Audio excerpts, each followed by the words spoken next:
بسم اللہ الرحمن الرحیم الحمدللہ رب العالمین والصلاة والسلام علی اشرف الانبیاء والمرسلین۔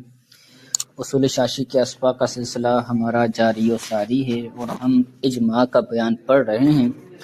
2 فصلیں ہم نے پڑھی ہیں، آج تیسری فصل ہے اجماع کی۔ آج کی فصل مجتہد کے بارے میں ہے۔ تو جو بندہ مجتہد ہوتا ہے، مجتہد اس بندے کو کہتے ہیں کہ جو اجتہاد کر کے کتاب اللہ سے یا سنت رسول صلی اللہ علیہ وسلم سے مسائل اخذ کرتا ہے، اس کو مجتہد کہتے ہیں۔ پھر مجتہد کی کئی اقسام بنتی ہیں، ایک مجتہد مطلق ہوتا ہے، دوسرا مجتہد عام بھی ہوتا ہے، جیسے ائمہ اربعہ ہیں تو وہ مجتہد ہیں۔ ٹھیک ہے، تو مجتہد وہ شخص ہوتا ہے کہ جو قرآن و حدیث سے اجتہاد کر کے مسائل کو لیتا ہے۔ دوسرا ہوتا ہے مجدد۔ مجتہد اور مجدد میں فرق ہے۔ مجدد وہ ہوتا ہے کہ جو تجدید دین کرے، جیسے اعلیٰ حضرت امام اہل سنت مجدد دین و ملت ہمیں کیسے ان کو کہتے ہیں۔ ٹھیک ہے، تو یہ مجدد اور مجتہد کے اندر فرق ہے۔ تو شروع کرتے ہیں، کہتے ہیں فصل الواجب علی المجتہد طلب حکم الحادثۃ من کتاب اللہ تعالی ثم من سنت رسول اللہ صلی اللہ علیہ وسلم صلی اللہ علیہ وآلہ وسلم بصریح النص او دلالتہ علی ما مر۔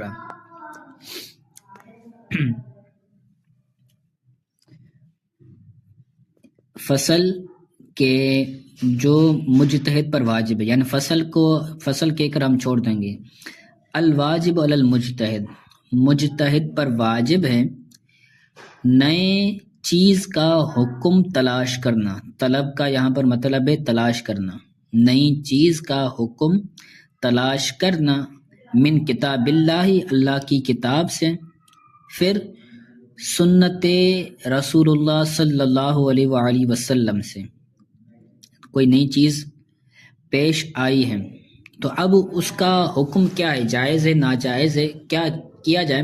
تو اب جو مجتہد ہوگا اس کا حکم تلاش کرے گا، پہلے تو کتاب اللہ سے نہیں ملتا تو پھر حدیث رسول صلی اللہ علیہ وسلم سے تلاش کرے گا۔ کس طرح تلاش کرے گا؟ بصریح النص، صریح نص یعنی نص کی صراحت سے تلاش کرے گا، او دلالتہ یا نص کی دلالت سے یعنی دلالت النص سے تلاش کرے گا کہ صراحت کے طور پر تو قرآن و حدیث کے اندر اس چیز کا حکم موجود نہ ہو، بلکہ کسی آیت کے اندر یا کسی روایت حدیث کے اندر دلالتاً ہمیں وہ بات سمجھ آ رہی ہو۔ تو جیسے ہم نے 5 قسمیں پڑھی، دلالت النص، کنایت النص، تو وہ تمام کی تمام چیزوں کے اعتبار سے اس چیز کا حکم جو ہے وہ اخذ کیا جائے گا، کما مر ذکرہ، کہ جس کا ذکر گزرا ہے، جو ہم نے شروع کے اندر پڑھا تھا کتاب اللہ کی بحث کے اندر۔ اس کے بعد کہتے ہیں فَإِنَّهُ لَا سَبِيلَ إِلَى الْعَمَلِ بِالرَّائِ مَعَ إِمْكَانِ الْعَمَلِ بِالنَّفْسِ۔ بہرحال مجتہد کے لیے کوئی راستہ نہیں رائے پر عمل کرنے کی طرف، یعنی مجتہد جو ہوگا وہ اپنی رائے پر عمل نہیں کرے گا۔ یہاں پر جو یہ فا تعلیلیہ ہے، کیونکہ مجتہد کے لیے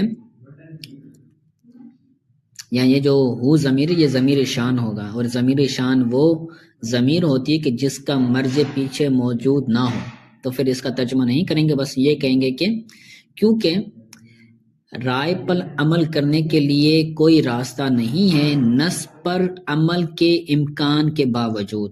اگر نص پر عمل کرنا ممکن ہو، کیونکہ جو نیا مسئلہ پیش آ رہا ہے اس کے اندر امکان تو ہے نا کہ یہ قرآن کے اندر اس کا حکم موجود ہو یا حدیث کے اندر حکم موجود ہو، تو امکان کے باوجود، نص پر امکان کے باوجود ہم کسی مجتہد کی رائے پر عمل نہیں کریں گے۔ ہم جو امام اعظم کو مانتے ہیں، ان کی اقوال پر چلتے ہیں، تو یہ ہم ان کی اپنی ذاتی رائے پر نہیں چلتے، بلکہ ان مسائل کے پیچھے احادیث ہوتی ہیں، قرآن کی آیات ہوتی ہیں۔ جیسے ہم نے پیچھے مسئلہ پڑھا تھا کہ جو الٹی ہے وہ ناقض وضو ہے، اگر کوئی بندہ الٹی کرے گا تو اسے وضو ٹوٹ جائے گا، تو یہ احناف کا موقف ہے۔ تو اس موقف کے پیچھے امام اعظم کا اپنا قول نہیں، بلکہ پیچھے حدیث رسول صلی اللہ علیہ وسلم کے سرکار نے فرمایا کہ جو حدث ہوتا ہے، القیء حدث، قے حدث ہوتی ہے، الٹی حدث ہوتی ہے، تو جو بھی مجتہد قول پیش کرتا ہے تو اس کے پیچھے حدیث ہوتی ہے، قرآن کی آیت ہوتی ہے، ٹھیک ہے۔ تو نص پر عمل کے باوجود مجتہد کی رائے پر عمل کرنے کی طرف کوئی راستہ نہیں ہے۔ وَلِهَذَا إِذَا اشْتُبِهَتْ عَلَيْهِ الْقِبْلَةُ فَأَخْبَرَهُ وَاحِدٌ عَنْهَا لَا يَجُوزُ لَهُ التَّحَرِّيُّ، اسی وجہ سے کہ عمل کے امکان کی وجہ سے، یعنی جب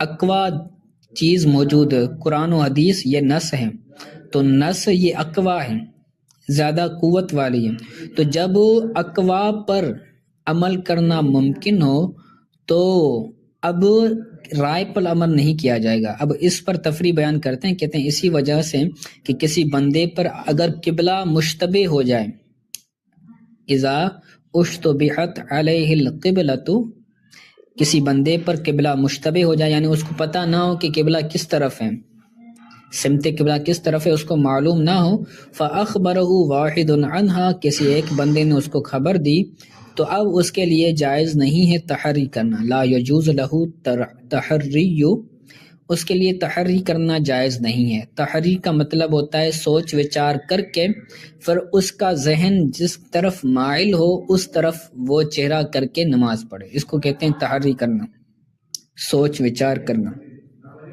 تو اگر کوئی بندہ ایسے مقام پر ہے کہ جہاں پر اس کو بتانے والا کوئی نہیں ہے کہ قبلہ کس طرف ہے، تو اب وہ بندہ کیا کرے گا، تحری کرے گا، اور تحری کر کے کسی ایک سمت اس قبلے کا جو اس کا گمان ہو پھر اس طرف چہرہ کر کے وہ نماز پڑھے گا۔ ہاں اگر کوئی اس کو بتانے والا ہے، کوئی ایک بندہ آتا ہے اس کو بتاتا ہے کہ قبلہ اس طرف ہے، تو اب یہ تحری نہیں کرے گا، اس ایک بندے کی رائے پر قول پر وہ عمل کرے گا اور اسی طرف چہرہ کر کے نماز پڑھے گا۔ کیوں؟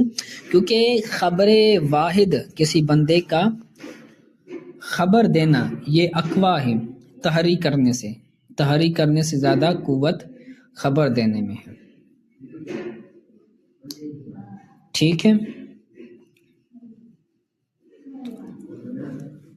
آگے کہتے ہیں وَلَوْ وُجِدَ مَاءٌ، یا اس کو معروف پڑھیں کہ وَلَوْ وَجَدَ مَاءً فَأَخْبَرَهُ عَدْلٌ أَنَّهُ نَجَسٌ لَا يَجُوزُ لَهُ التَّوَضُّؤُ بِهِ بَلْ يَتَيَمَّمُ، اگر اس نے پانی پایا، کسی بندے نے پانی پایا، اس کو جس بندے نے پانی پایا اس کو عادل شخص نے خبر دی، کیا خبر دی، انہ نجس، کہ وہ پانی نجس ہے، تو لا یجوز لہ التوضؤ، تو اس کے لیے وضو کرنا اس پانی سے جائز نہیں ہے، کیونکہ اس کو خبر ملی ہے کہ یہ کیا ہے، نجس ہے، تو بل یتیمم، تو وضو نہیں کرے گا بلکہ تیمم کرے گا، اور تیمم کر کے کیا کرے گا، نماز وغیرہ پڑھے گا۔ کیوں؟ کیونکہ جو خبر ہے وہ مقدم ہے رائے پر، ٹھیک ہے۔ تو یہ دو چیزیں بیان کی کہ جو بندہ اقوا پر عمل کرے گا اور جو اقوا نہیں ہے اس کو چھوڑ دے گا۔ جی یہ سمجھ آیا، تو پھر آگے چلیں۔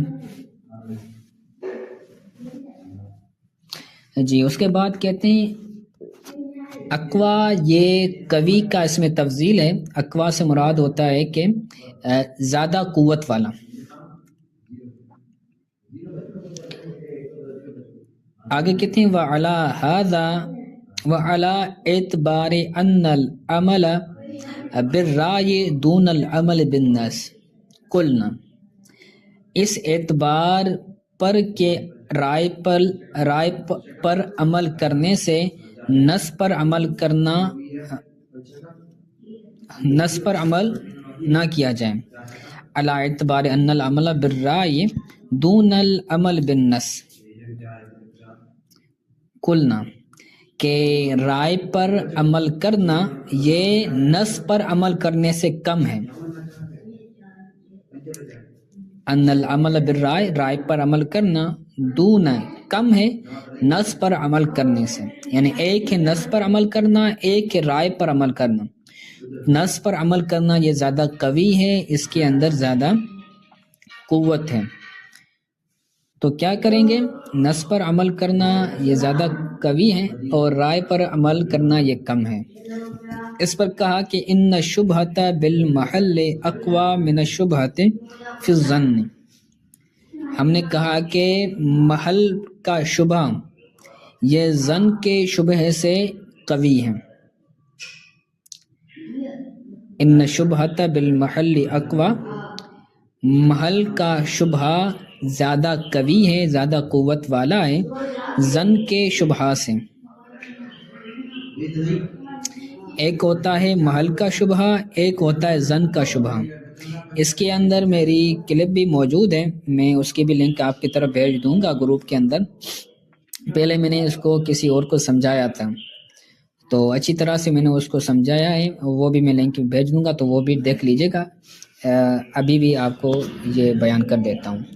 تو محل کا شبہ اقوی ہے ظن کے شبہ سے، یعنی ایک ہے ظن کے اندر شبہ، ایک ہے محل کے اندر شبہ۔ محل کا مطلب یہ ہے کہ کوئی چیز ہے اس کے اندر شبہ ہے، تو آگے مثال پڑھیں گے تو انشاءاللہ تعالیٰ یہ چیز آپ کو سمجھ آ جائے۔ کہتے ہیں حتی سقط اعتبار ظن العبد فی الفصل الاول، یہاں تک کہ بندے کے ظن کا اعتبار ساقط ہو جائے گا پہلی صورت میں۔ کون سی صورت؟ محل کے شبہ میں۔ محل کا شبہ قوی ہے، اس وجہ سے جو بندے کا گمان ہے وہ کیا ہو جائے گا؟ وہ ساقط ہو جائے گا۔ اس کی مثال بیان کرتے ہیں، کہتے ہیں مثال ہو اذا ما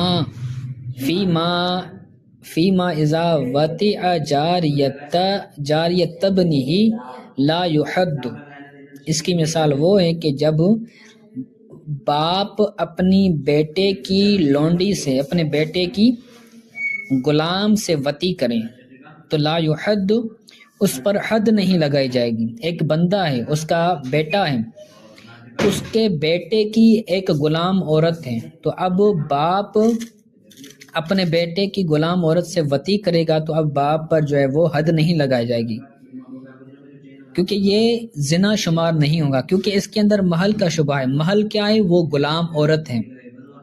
اس غلام عورت کے اندر شبہ یہ ہے کہ کیا ہے کہ یہ جو میرے بیٹے کی غلام ہے، گویا کہ میری غلام ہے، کیونکہ اس پر کیا ہے؟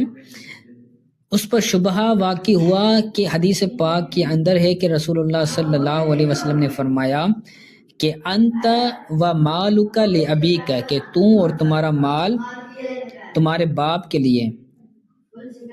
ایک شخص کو حضور نے فرمایا کہ تو اور تیرا جو مال ہے وہ تیرے باپ کی ملکیت ہے۔